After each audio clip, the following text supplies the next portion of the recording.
Thank you, Chairman Sears, for holding the hearing, and it's great to see you again. Thank you, Assistant Secretary Nichols, for your testifying today, and it's great to meet you as well. For too long, Congress has overlooked the Western Hemisphere, a region critical to the economic growth and national security of the United States. As ranking member, and I think I can say on behalf of the chairman as well of this subcommittee, it is our top priorities to refocus U.S. public policy on this important region. America faces many challenges in the Western Hemisphere that have to be addressed. Illegal migration is one particular problem. Recently released data shows that the U.S. Customs and Border Protection detained more than 1.7 million migrants along our southern border in fiscal year 2021, a record high. There's no easy fix to this challenge. On the one hand, we have to reduce the pull factors. For example, President Biden's egregious proposal to pay certain illegal immigrants $450,000 each, which will only further encourage migrants to make the dangerous journey north. But we also need to address the root causes of migration, such as a lack of economic opportunity, rampant corruption, and significant levels of crime.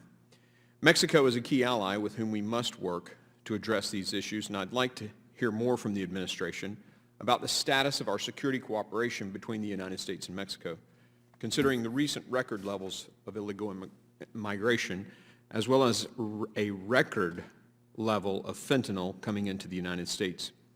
I understand the administration is trying to find new ways to stop the criminal cartels that are trafficking in fentanyl, cocaine, and other drugs. The status quo, though, is not acceptable to the committee and likely not to you either. I believe one of the solutions is not more handouts or foreign aid, but trade. Assistant Secretary, I look forward to working with you on improving the business environment and finding nearshoring opportunities to reduce the flow of illegal migrants into the United States. I've spoken with many businessmen who are dying to invest in Latin America, but are hesitant due to crime and corruption, as well as a patchwork of confusing trade regulations.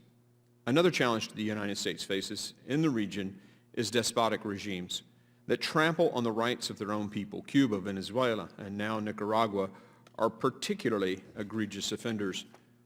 For over 60 years, Cubans have been held hostage by a tyrannical dictatorship. The communists have bankrupted a beautiful country, condemning 3 generations to misery and separating countless families.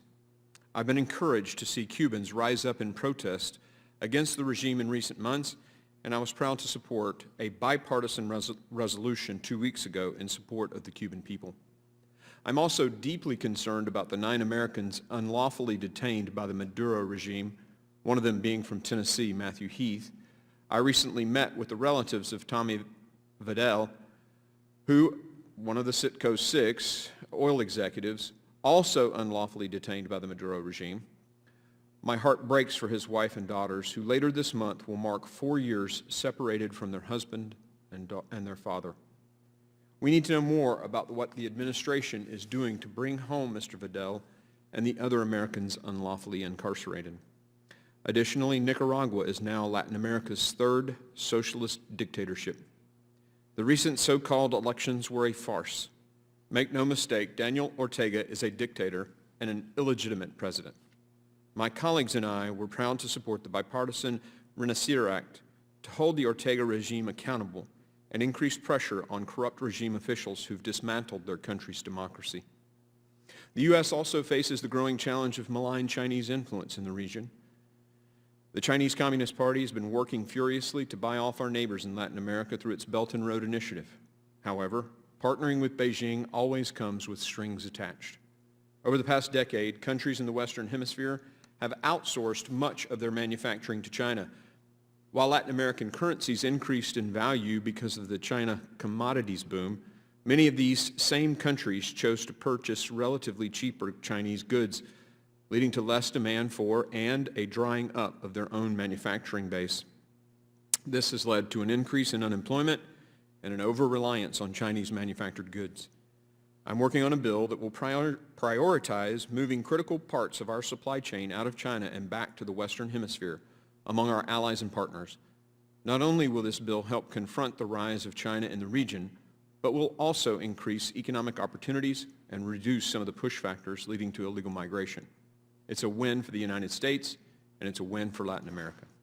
Thank you again, Chairman Sears, for holding this hearing, and I look forward to hearing from our witness. I'll turn over the questions to Ranking Member Green. Thank you, Mr. Chairman. Mr. Secretary, on the kidnapped missionaries in Haiti, state hasn't given us an update in over 3 weeks, and that includes the offices who represent those individuals.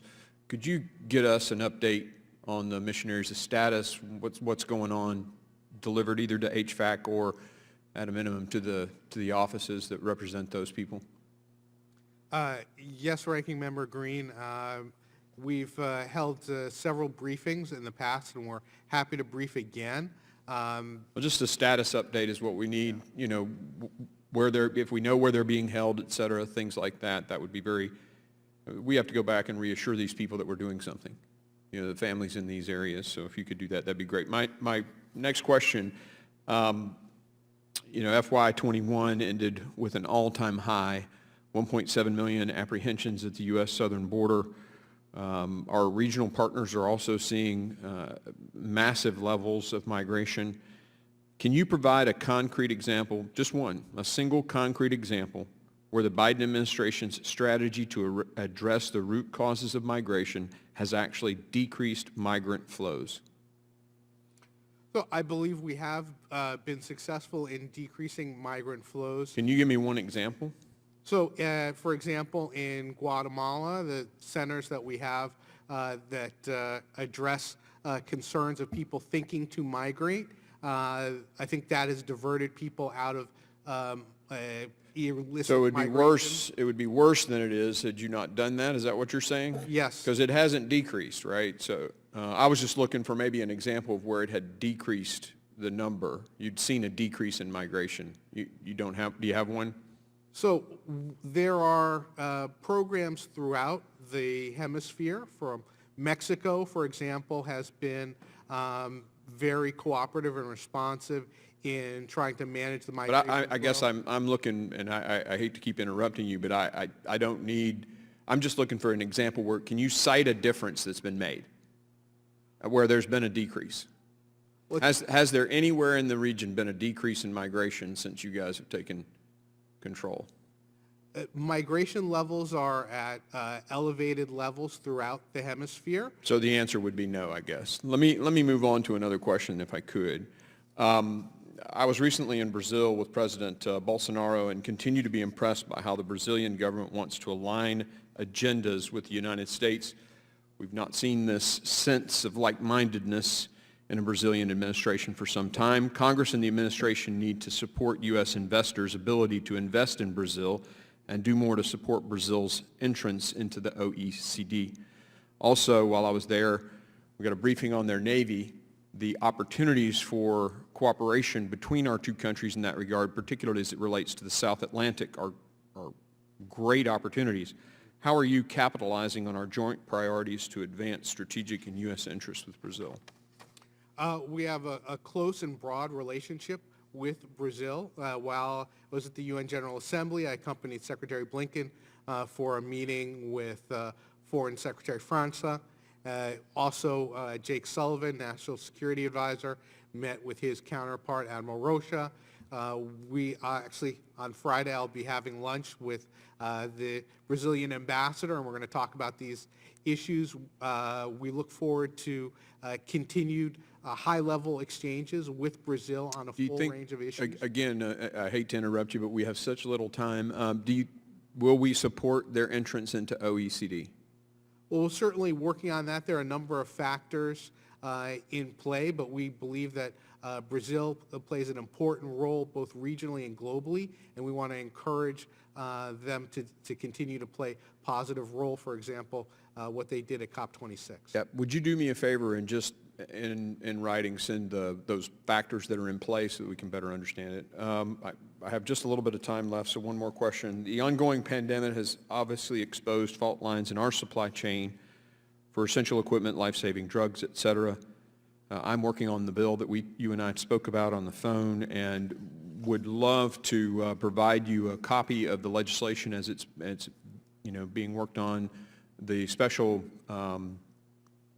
appointee to the Northern Triangle, Mr. Zuniga, at the time. I think he's since been promoted. Congratulations to him. But looked at it and reviewed it. I'd like to get your eyes on it and get the promise of some assistance. I really want this to be a bipartisan effort. I know many of the Democrats have reached out to me to be a part of this, so I'd just like to get your assurance that we can work together on that. Absolutely. Thank you.